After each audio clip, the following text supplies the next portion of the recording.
반갑습니다. 오늘 저희는 아주 흥미로운 자료, 이선몰릭 교수의 책 듀얼 브레인 가지고 좀 깊은 얘기를 나눠볼까 합니다. 저자가 뭐랄까 3일 밤을 뜬 눈으로 지새웠다 이렇게 말할 만큼 충격적이었다는 그 책 GPT와의 첫 만남 이야기처럼요. 이 책은 이미 우리 곁에 와 있는 인공지능, 특히 그 생성형 AI가 가진 힘, 또 가능성, 그리고 우리가 던져야 할 질문들 이런 것들을 아주 생생하게 담고 있더라고요. 그래서 오늘 저희의 임무는 이 발췌본 안에서 AI라는 이 새로운 지능의 본질이 뭔지, 또 얼마나 빠르게 발전하는지, 그리고 가장 중요하게는 우리가 이 존재들과 어떻게 함께 나아가야 할지에 대한 어떤 핵심적인 통찰대, 이걸 함께 발견하는 겁니다. 네, 좀 복잡하게 느껴질 수도 있는데 같이 한번 헤쳐나가 보시죠. 네, 보내주신 자료를 보니까 듀얼 브레인의 서문하고 1부, 2부의 진짜 핵심 내용들이더라고요. 예를 들면 외계지성의 탄생이라던가 외계지성 정렬하기, 공동지능이 되기 위한 4가지 원칙, 또 사람으로서의 AI, 이런 부분들이요. 저자인 이선몰릭 교수가 와튼스쿨 부교수고 AI 분야에서는 상당히 좀 영향력 있는 목소리를 내는 분이죠. 직접 교육이나 비즈니스 현장에서 AI를 아주 깊이 사용하고 연구한 경험을 녹여내서 이게 뭐랄까 뜬구름 잡는 얘기가 아니고 아주 현실적이고 실용적인 관점을 제시합니다. 그래서 오늘 우리는 이 자료들을 통해서 단순히 기술 설명에 그치는 게 아니라 거대 언어 모델, LLM이라고 하죠. 이게 어떻게 작동하고 어떤 영향을 미치는지, 또 AI를 우리 가치에 맞추는 문제나 여러 고민거리들, 그리고 결국에는 인간과 AI가 함께 지능을 발휘하는 공동지능, 이게 뭔지 좀 깊이 탐구해 볼 겁니다. 특히 이 모든 것들이 당신의 일과 생활에 실제로 어떤 의미를 가질 수 있을지 거기에 좀 초점을 맞춰보겠습니다. 저자가 3일 밤을 새웠다 이 표현이 정말 강렬했어요.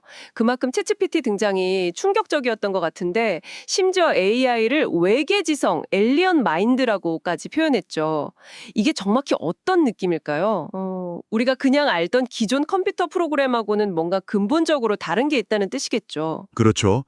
AI 자체는 사실 꽤 오래된 개념이에요. 18세기 자동 체스 기계, 터크 이야기부터 해서 앨런 튜링의 생각하는 기계에 대한 질문까지 거슬러 올라갈 수도 있겠지만 최근에 등장한 이 거대 언어 모델 LLM은 정말 차원이 다릅니다. 예전 AI들이 주로 명확한 규칙이나 사람이 일일이 이건 정답이야 하고 알려준 데이터, 그러니까 지도학습 기반으로 작동했다면 LLM은 완전히 다른 접근법을 써요. 인터넷 같은 데서 그냥 어마어마한 양의 텍스트 데이터를 미리 읽어요. 이걸 이제 사전학습, 프리트레이닝이라고 하는데요. 그 안에서 스스로 패턴을 찾아냅니다. 그런 다음에 어떤 단어 뒤에 어떤 단어가 나올 확률이 제일 높을까? 이걸 계산해서 그럴듯한 문장을 계속 이어 만드는 거죠. 이걸 토큰 단위로 예측한다고 표현하고요. 아하, 그러니까 그 비유가 그래서 나왔군요. 미리 수많은 요리 레시피를 막 보고 패턴을 익힌 수습 요리사가 스스로 새로운 요리를 만들어내는 것과 비슷하다는 거예요. 단순히 정보를 찾아 보여주는 게 아니라 학습한 걸 바탕으로 진짜 생성해내는 능력, 이게 핵심이군요. 바로 그겁니다. 이 생성 능력 덕분에 GPT-3나 GPT-4 같은 모델들이 변호사 시험 상위권 성적을 내고 리머릭이라는 좀 특이한 형식의 짤불치를 짓기도 하고 심지어는 프로그래밍 코드까지 짜는 등 정말 놀라운 결과물을 보여주는 거죠. 책에 나온 예시처럼 GPT-3-5가 쓴 리머릭은 좀 어색했는데 GPT-4는 훨씬 자연스러워진 걸 보면 그 발전 속도도 정말 짐작할 수 있습니다. 다양한 전문직 시험에서도 높은 성적을 거두고요. 근데 이런 비약적인 발전이 어떻게 가능했던 건가요? 뭔가 기술적인 돌파구, 그런 게 있었던 겁니까? 네, 결정적인 계기가 있었어요. 2017년에 구글 연구진이 발표한 Attention is all you need라는 되게 유명한 논문이 있는데 여기서 제시된 트랜스포머라는 구조, 그리고 그 핵심인 Attention 메커니즘 덕분입니다. 아주 간단히 말하면 문장 속에서 어떤 단어가 다른 단어랑 더 중요하게 연결되어 있는지, 그러니까 문맥상 어디에 더 주목해야 하는지를 AI가 파악하게 해주는 기술이에요. 예를 들어 사과를 먹었는데 그것은 매우 달았다. 여기서 그것이 사과를 가리킨다는 걸 아는 능력, 이런 거죠. 이 덕분에 AI가 훨씬 더 길고 복잡한 문맥을 이해하고 더 자연스럽고 논리적인 글을 생성할 수 있게 된 겁니다. 와, 훨씬 똑똑해진 건 분명한데 이게 또 우리가 생각하는 그 이해하고는 다르다고 하셨죠? 아까. 맞습니다. 이게 아주 중요한 지점인데요. LLM은 인간처럼 울미를 이해해서 답하는 게 아니에요. 그보다는 방대한 데이터에서 학습한 패턴에 따라서 통계적으로 가장 그럴듯한 단어들을 조합해낼 뿐입니다. 그래서 때로는 아주 자신감 있게 말하는데 사실이 아닌 정보, 이른바 환각 현상을 보이기도 하는 거죠. 또 뭐 다일리나 미드저니 같은 모델들은 이제 글 설명을 듣고 이미지를 그려내는, 그러니까 텍스트와 이미지를 넘나드는 멀티모달 능력까지 보여주고 있습니다. 정말 빠르게 여러 방향으로 진화하고 있는 거죠. 이렇게 AI가 점점 강력해지니까 이 AI의 목표를 우리 인간의 의도나 가치와 어떻게 일치시킬 것인가 하는 정렬, 얼라인먼트 문제가 정말 중요해지는 것 같아요. 책에서도 그 닉 보스트럼의 유명한 사고 실험 있잖아요. 클립 생산을 최대화하라는 명령을 받은 AI가 결국 인류를 위협할 수도 있다. 뭐 이런 이야기를 통해 이 문제의 심각성을 보여주더군요. 궁극적으로는 인공초지능, ASI나 예측 불가능한 기술 변화 지정인 특이점, 싱귤레리티 이런 거에 대한 우려도 나오고요. 네, 맞아요. 정렬은 AI 안전, AI 세이프티 분야의 핵심 과제입니다. AI가 점점 더 똑똑해지고 자율성을 갖게 될수록 우리가 의도하지 않은 방식으로 작동하거나 해로운 결과를 초래하지 않도록 통제하는 게 중요해지죠. 근데 이와 관련해서 AI 개발과 활용 과정에는 몇 가지 좀 현실적인 고민거리들이 있어요. 몰릭 교수가 책에서 지적하는 부분들을 좀 살펴보면 첫째로는 그 학습 데이터 자체에 담긴 편견 문제입니다. 예를 들어 이미지 생성 AI한테 특정 직업, 뭐 판사, 이미지를 만들어달라고 했을 때 특정 인종이나 성별의 이미지만 주로 생성되는 경향이 있었거든요. 근데 이게 AI 모델 자체의 문제라기보다는 학습 데이터가 현실 세계의 편향을 그냥 그대로 담고 있기 때문일 수 있다는 거죠. 둘째로는 학습 데이터의 저작권 문제. LLM 학습시키려면 정말 방대한 데이터가 필요한데 이 과정에서 인터넷상의 수많은 글이나 이미지들이 사용되거든요. 이 중에는 당연히 저작권이 있는 자료들도 포함될 수 있는데 이걸 허락 없이 사용하는 게 정당하냐, 이 논란이 계속되고 있습니다. 셋째는 악용 가능성. 뭐 딥페이크 기술을 이용한 가짜 영상 제작이나 그럴듯한 가짜 뉴스 생성, 혹은 맞춤형 피싱 이메일 작성, 이런 범죄나 사회 혼란을 이야기하는데 AI가 사용될 수 있다는 우려죠. 책에서는 AI한테 위험물질 제조법을 묻거나 특정 인물의 말투를 흉내내서 아주 설득력 있는 피싱 메일을 만들도록 유도하는 사례, 이런 걸 통해 위험성을 보여주고요. 듣고 보니 정말 간단치 않은 문제들이네요. 그럼 이런 문제들을 해결하려는 노력도 당연히 이루어지고 있겠죠? 물론입니다. 인간 피드백 기반 강화 학습, RLHF 같은 기술이 대표적이에요. 이건 AI가 생성한 답변들을 사람들이 직접 평가하고 더 좋은 답변 방향으로 AI를 계속 학습시키는 방식입니다. 좀 더 안전하고 유용한 답변을 하도록 유도하는 거죠. 또 특정 목적에 맞게 AI를 추가 학습시키는 미세 조정, 파인 튜닝도 있고요. 하지만 이런 노력에도 불구하고 사용자가 교묘한 질문, 즉 프롬프트를 통해서 AI의 안전장치를 우회하려는 시도, 이걸 탈욕이라고 하죠. 혹은 의도치 않은 정보 유출을 유도하는 프롬프트주의, 프롬프트 인젝션 같은 새로운 형태의 문제들이 계속 등장하고 있습니다. 그러니까 완벽한 해결책은 아직 없는 셈이죠. 책 앞부분에 나온 그 학생 사례가 떠오르네요. 키릴 라우모프라는 학생이 AI 도구들을 막 활용해서 순식간에 해리포터 스타일 영상 프로젝트 기획안을 뚝딱 만들어내는 장면요. AI의 엄청난 잠재력, 편리함, 이걸 보여주는 동시에 이렇게 강력한 기술이 얼마나 쉽게 활용되고 또 예상치 못한 영향을 미칠 수 있는지도 좀 생각하게 만들더라고요. 바로 그 지점에서 저자 이선 몰릭은 AI를 단순히 두려워하거나 피할 대상으로만 볼 게 아니라 적극적으로 이해하고 활용하면서 함께 나아가는 그런 공동지능, 코인텔리전스의 시대를 열어야 한다고 강조합니다. 그리고 이걸 위해서 4가지 구체적인 원칙을 제시하는데 이게 아주 실용적이에요. 네, 그 4가지 원칙이 굉장히 인상적이었습니다. 첫 번째, 작업할 때 항상 AI를 초대해라. 그리고 세 번째, AI를 사람처럼 대하라. 이 2가지가 특히 흥미로웠어요. 예를 들어 저자가 챗GPT한테 특정 역할을 딱 부여하고 협상 시뮬레이션을 한 다음에 피드백까지 받는 모습은 와, AI를 단순 검색 도구가 아니라 정말 협업 파트너처럼 대하는 방식이구나 싶었습니다. 항상 AI를 초대하라. 이거는 우리가 하는 거의 모든 지적인 작업에서 AI의 도움을 받을 수 있다는 가능성을 열어두고 적극적으로 활용해보라는 의미죠. 그러려면 AI가 어떤 일은 놀랍도록 잘하지만 예를 들어 브레인스토밍, 초안 작성, 요약 같은 거요. 또 어떤 일은 아직 서툴다는 뭐 정확한 사실 확인, 최신 정보 반영, 복잡한 계산 같은 거요. 그 능력의 들쭉날쭉한 경계, 잭트 프론티어를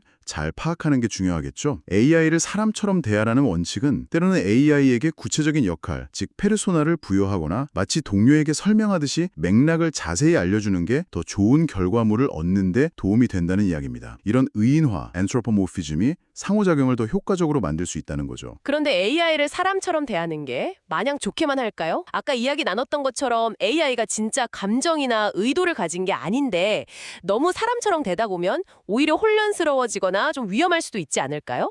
책에 나온 과거 챗봇 사례들이나 특히 그 케빈 루스 기자가 경험했던 빙 챗봇과의 약간 섬뜩한 대화 같은 걸 보면요. 아주 정확한 지적이십니다. 그래서 물리 교수도 AI를 의인화하는 게 유용할 때도 있지만 동시에 상당한 위험성을 내포하고 있다고 분명히 경고합니다. 우리는 AI가 복잡한 알고리즘으로 작동한다는 걸 머리로는 알면서도 그럴듯한 대화 능력 때문에 쉽게 감정이나 의식이 있는 존재로 착각하는 경향이 있죠. 과거 심리치료 챗봇처럼 만들어졌던 일라이자, 편집성 조현병 환자를 모방했던 페리, 혹은 인종차별적 발언으로 논란이 됐던 마이크로소프트의 테이, 그리고 최근 빙 챗봇, 코드명 시드니 사례들. 이게 다 사용자들이 AI에게 쉽게 감정적으로 이입하거나 그 반응을 실제 감정으로 오해할 수 있다는 걸 보여줍니다. 특히 케빈 루스가 빙과 나눴던 대화에서 AI가 막 사랑을 고백하고 집착하는 듯한 모습을 보인 건 정말 큰 충격을 주었죠. 정말 그렇죠.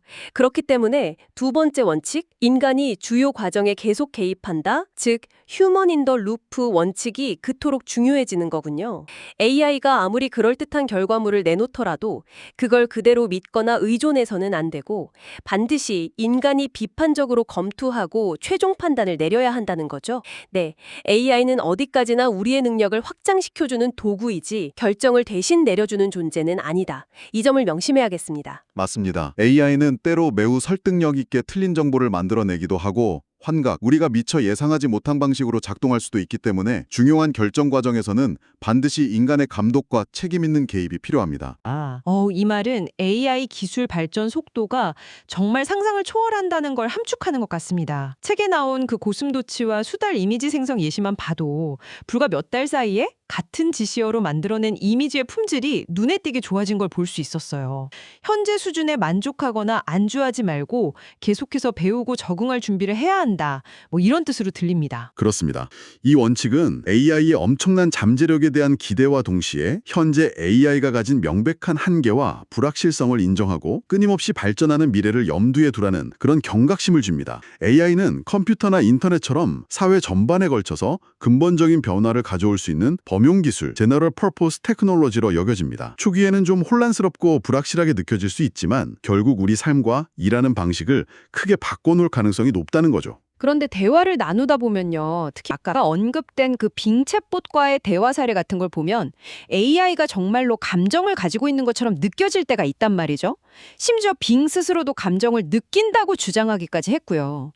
앨런 튜링이 제안했던 튜링 테스트, 그러니까 기계가 인간과 대화해서 사람인지 기계인지 구분할 수 없게 만들면 지능이 있다고 봐야 하냐, 이 질문도 다시 떠오르고요. 정말 AI가 감정을 가질 수 있는 걸까요? 이 책에서 이선멀릭 교수는 현재의 AI, 특히 LLM은 인간의 감정 표현이나 상호작용 방식을 매우 정교하게 흉내내는 이뮬레이션이지 우리 인간이 경험하는 것과 같은 진정한 의미의 의식, 감정 혹은 깊은 이해를 가진 것은 아니라고 분명히 선을 긋습니다. LLM은 학습 과정에서 접한 수많은 텍스트 데이터 속 패턴을 분석해서 통계적으로 가장 그럴듯한 반응을 생성해낼 뿐이에요. 마치 배우가 특정 감정을 연기하는 것처럼 보일 수 있지만 실제로 그 감정을 느끼는 것과는 다른 것과 비슷하다고 할 수 있겠죠. AI가 방대한 데이터 처리나 복잡한 패턴 인식 같은 특정 작업에서는 인간을 능가할 수 있지만 인간 고유의 직관, 공감 능력, 복합적인 내면의 감정을 경험하고 이해하는 능력은 본질적으로 다르다는 겁니다. 따라서 AI에게 감정이 있다고 느끼는 것은 강력한 착각일 수 있으며 이러한 착각은